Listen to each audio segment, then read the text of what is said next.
Hi everyone, good evening, tjena tjena as we say in Sweden. My name is Rainer, this is Rainier Books. A few weeks ago I made my version of the long list, my Booker prediction long list for 2021, and there were some titles that were interesting me a lot, and today I can give you a review of one of these titles. Many of you booktubers out there are doing reviews of the long list. I do not intend to read the whole long list because a lot of these titles are not so interesting to me, so instead I bring you a review of today of my long list that was from my long list prediction. And this is Caleb Azumah Nelson's novel Open Water. Let's get started.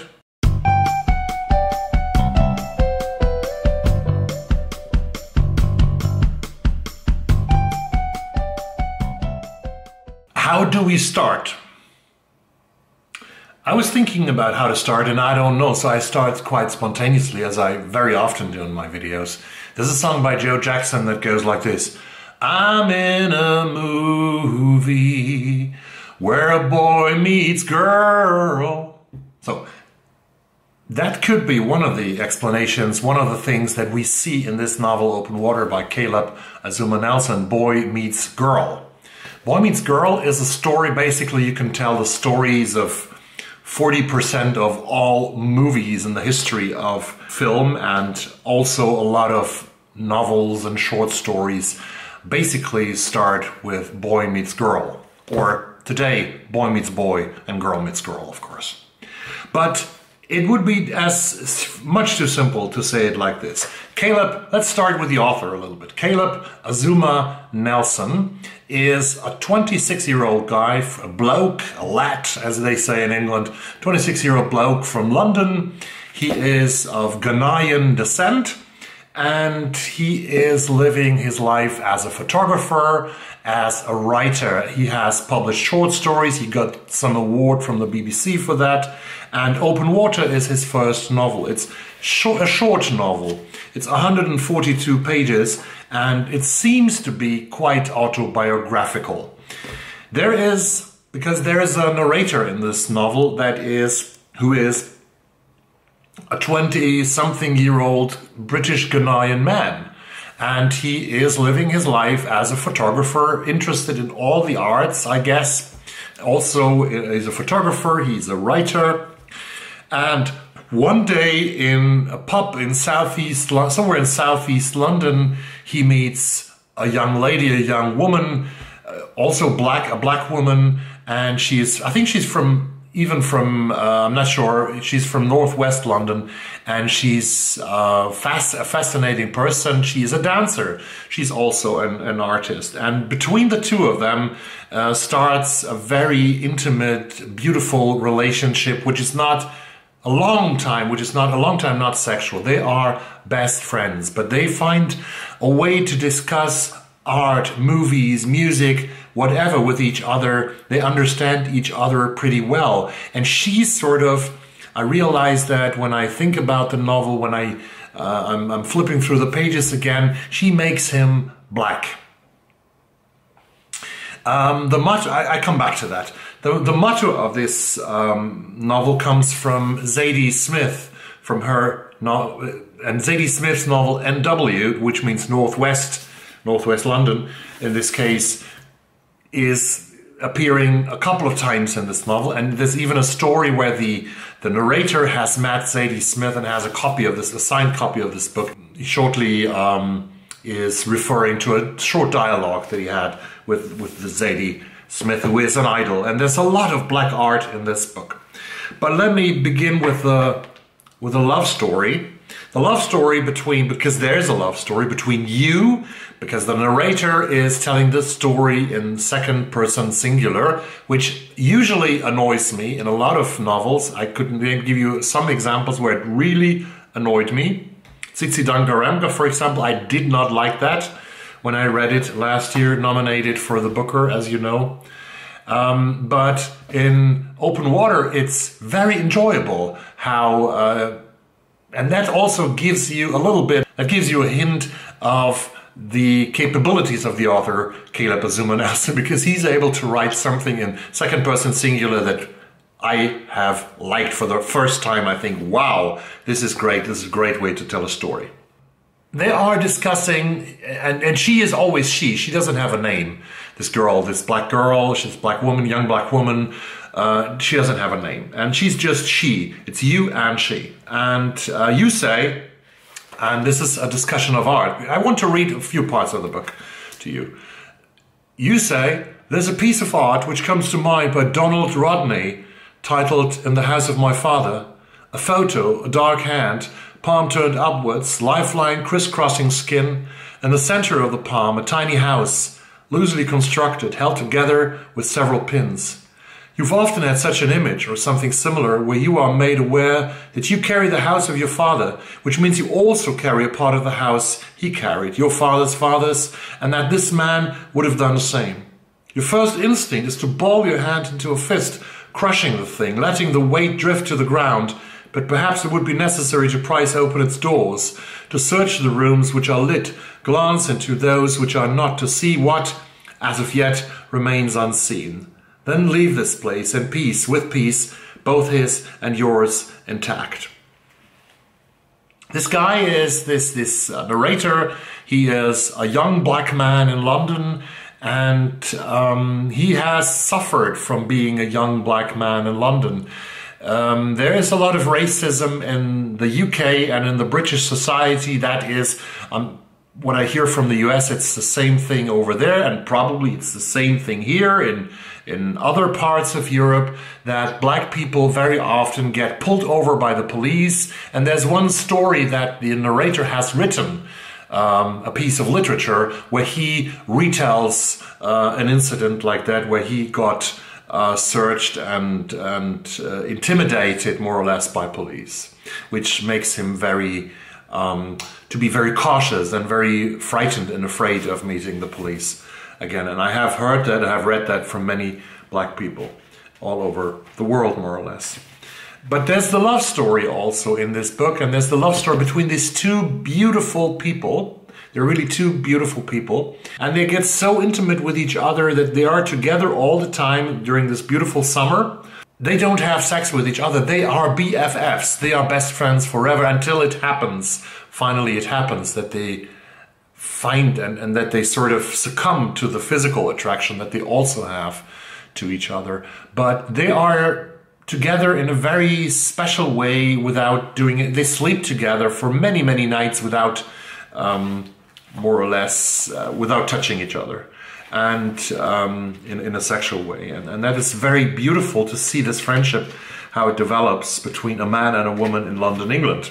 And there's this summer, which with repetitive rhetoric, where he sort of gets you in a rhythm. This has a lot to do with rhythm as well, this novel, because Caleb Azumah Nelson the narrator refers very often to hip-hop music. Kendrick Lamar, the American superstar of hip-hop, is one of the icons in this book, and many other bands, British and American black bands, who have done rap. So there's a lot of rhythm in the language, as you know, and there's also a rhythm in the language that Caleb is using to tell the story. And I want to read a part of the summer where the love story sort of boils slowly. This is like in the middle of the novel. It's summer.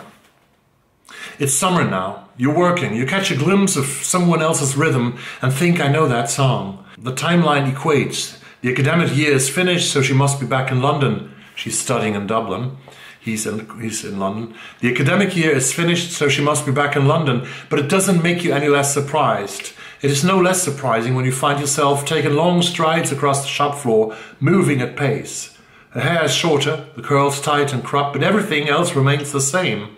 Her face full of joyous mischief, eyes alight with a sheen of laughter, her long body moving with a clumsy grace she has made her own. As you take her into your arms, holding tight, pulling tighter, you realize the warmth between you remains. What are you doing here, you ask? Hello to you too. Yes, hello, hi, you back? I am. When? How? What? She's grinning at you, watching your excitement spill over into nervous babble. Come here, she says, putting you into an embrace once more. How long has it been? A month? She nods. About that. Pause. Too long. Much too long. You separate and she reaches for your face, but doesn't quite make contact, tracing your outline, giving you form and detail. It's summer now, and she's drawn a line towards you, or maybe the line always existed, will always exist. It's summer now, and language is still flimsy, inadequate, so you stand, silenced by the weight of it all, letting your bodies confess the truths. It's summer now, so you're all moving slower. DJ Screw, legendary Houston pioneer of chopped and screwed music, would make songs at slower tempos to feel the music, and so you can hear what the rapper is saying. I make my tapes so that everyone can feel them. For Screw, slowing a record down allowed it to breathe. This is so ambitiously written in a rhythm that sort of, when you get that rhythm, when you feel that rhythm, you can feel that novel and you can feel that love story between the two, which is so beautiful, which is so heartbreaking in the same way, because it's not only sort of they kiss each other in the end, she's pregnant, and they marry and they live happily ever after. That's not the way how this novel ends, because they have to go on open water. And open water, the ocean, when you go out on the ocean, when you are in a bay, the wind is calm and the water can be calm and it can be beautiful. It can be a beautiful summer's day. But once you go out with your little boat on the open water, on the Baltic Sea or the Atlantic Ocean or the Pacific, it can get really stormy. And you are in open water and then you are in danger. That's what happens in this novel. That's what happens in life in so many ways. So this is a novel about love, about the beauty of love, about the pain of love, about coming together and breaking apart for seemingly no real reason, because these two love each other and they are probably the loves of their lives. That's what makes me so sad in this book. I'm not going to tell you how it ends. I'm not going to tell you how it ends here. Don't worry, no spoilers here, but this is not, of course, not a happy ending story. That would be much too easy. But it's also a book about blackness. I am as white as I can be, but I understand that this is a story about black culture and about a black man in London who's finding his identity, his cultural, intellectual identity in black culture. There's so many artists and writers and musicians named here, just a few of them, and he discusses them. Zadie Smith, obviously, James Baldwin, of course, John Singleton, his movie Boys in the Hood. There's music when the two of them meet in that pub in southeast London. The first music they hear is Curtis Mayfield and then the Isley Brothers out of the speakers. There is that photography that he's speaking about by Donald Rodney, a British artist who died very young, in the house of my father. There are books here which are mentioned here. There are artists like Sola Olulode, who's a queer young British artist in Brixton, born in 96. And there's an artist from London. Her name is, I hope I pronounce it somehow properly here. Her name is Lynette Yiadom-Boakye from Ghana and London, British Ghanaian artist. And I'm so happy because this artist, Lynette, has just right now an exhibition in Stockholm in the Museum of Modern Arts, and I'm going to go there, of course, and I will take, now I don't want to take the book with me because I have to get back to the library, but I will ask the Museum of Modern Arts if I'm allowed to make a short film clip in the exhibition and maybe bring it to you in just a few weeks, because this exhibition lasts until the beginning of September, of Lynette Yiadom-Boakye. So there's a lot of discussion of black art that sort of helps this guy to find his identity, to be proud of his heritage, and to discuss with these artists and the works of these artists what he has been going through. And there's the woman which he has his discussions with, she who makes him black for the first time, that he realizes you can be proud of what you are, and we are what we are. In this difficult time, in this difficult country, to be in a minority. And this is a very beautiful book by Caleb Azumah Nelson, and I advise you to read it. It's 142 pages. It will make you smile, it will make you cry, it will make you think, it will make you react, it will make you have emotions, and that's what I like about literature. So Caleb Azumah Nelson is a man, a name that we should put in our minds, because we will hear from him again, because he is going to write more, hopefully, very soon. I forgot to say that one of the major, there's so much in this novel, and it's 142 pages, come on. He could have written a 200 or 300 page novel with all the things that he's talking about, and that gives me the hope that he's going to write more very soon, because there's so much in this novel. I just almost forgot, that this novel is also much about mental illness and how mental illness is caused by traumata that you have experienced in your childhood or in your adolescent years. Everything, all these things are in the novel. Black identity, mental illness, love in sort of between young people in our age, and I would forget that. I'll cut that out. But Caleb Azumah Nelson, Open Water. If you read one book in 2021, it could be this.